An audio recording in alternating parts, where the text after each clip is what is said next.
Hey everybody, welcome to White Mirror Oracle. I'm really happy to have you here. Today we're going to do a timeless reading, a reading for everyone and anyone that listens and that feels that they need some extra input in their daily life.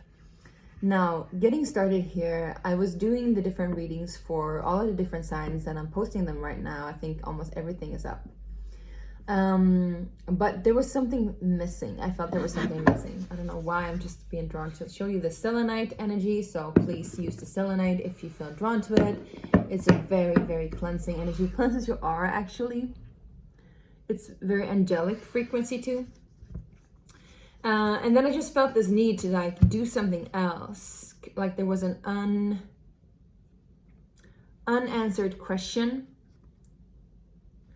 There was an unanswered question, and the question itself is also in relation to transformation and the energy of Scorpio. I would say it's about transformation and connection with other people's resources, is about sex and not the physical act itself. It can be, but it's not really that. It's more about how we merge our energy with other people. I think that's the question. So it could be that we're doing a love reading here. We'll see.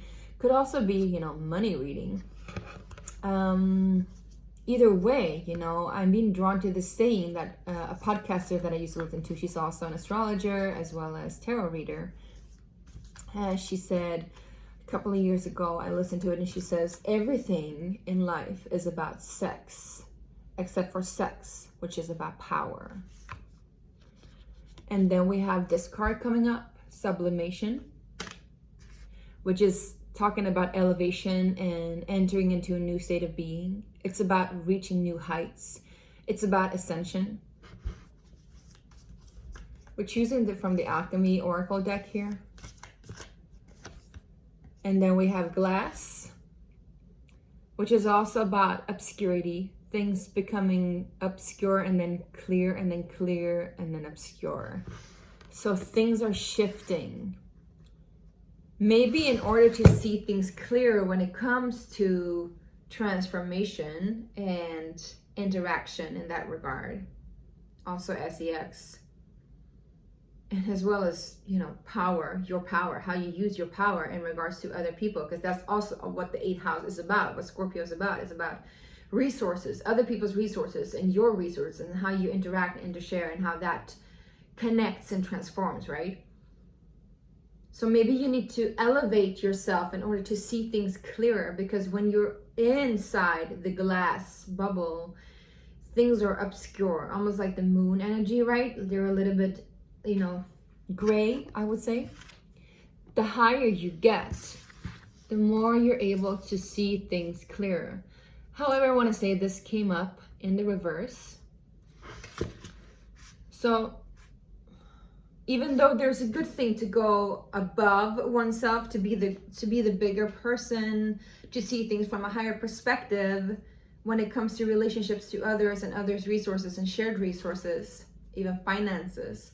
It's really good to see the greater whole, right? It's also important to remember the nitty-gritty details, because they are what creates the bigger whole. Interesting. Let's see. Yeah, and then we have Venus, and Venus is coming up like this. So I think it's about Venus transformation too. She's heading towards a more, right now Venus is in Sagittarius. This is a timeless reading, I know, but take it as it applies.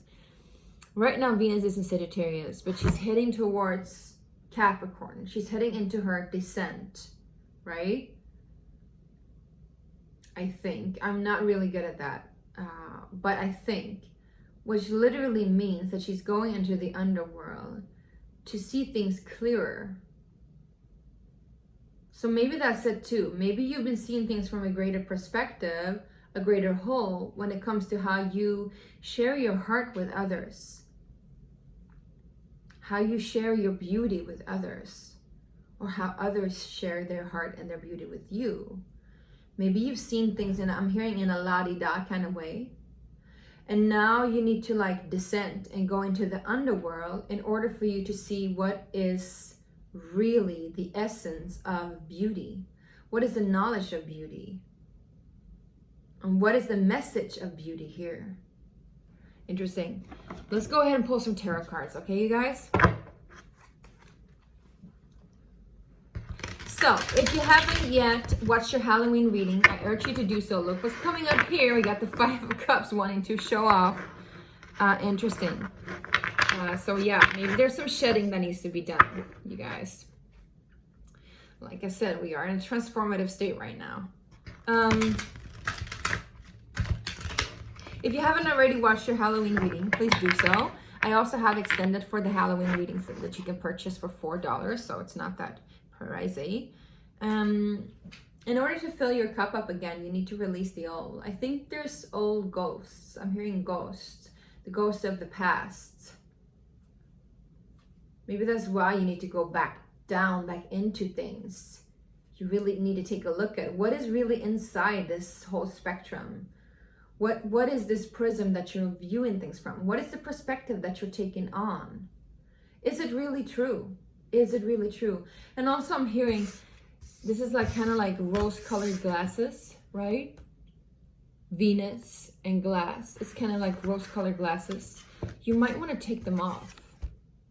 You might want to take them off and see things for as they are. Can we get some cards here for whomever is watching?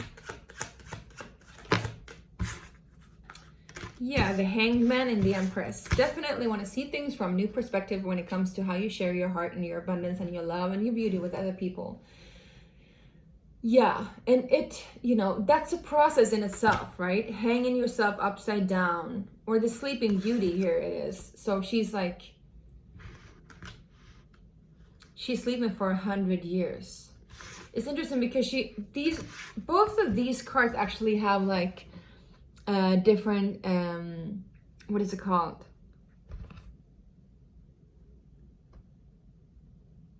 Different mudras. Hand mudras. So this one, this is the prayer mudra, right? But it's also like the mudra of the sacred of the heart, of the divine of the heart, the divine consciousness of the heart, the I am love. But then we have this mudra, which is an upright. It's like that fire energy, right? But in downwards, it talks about wisdom, talks about knowledge, but talks about sacred wisdom and sacred knowledge. And she holds it over her womb. So it's kind of like this womb space energy. And then there's roses on both of these energies. Both of these cards, there's roses. And so there's something about rose. A rose is thorned, right? But why is it thorned? It's thorned because not everybody's supposed to pick it. And if you want to pick it, you need to be careful. You need to prune your roses. There's some delay when it comes to, I wouldn't say delay, but there's definitely some kind of new perspective when it comes to sharing that essence, that beauty with others. And it could be also like sacred sexuality, you know? What in sex do you want to share with others? And when we talk about sexuality, you know, we can also talk about resources, like I said before, like your own resources, your inner power, your beauty, your grace, which also translates to how you share your resources in the world, how you spend your money, how you buy things, right? And also how you create. What is your creative endeavors in life? What do you create and how do you share them?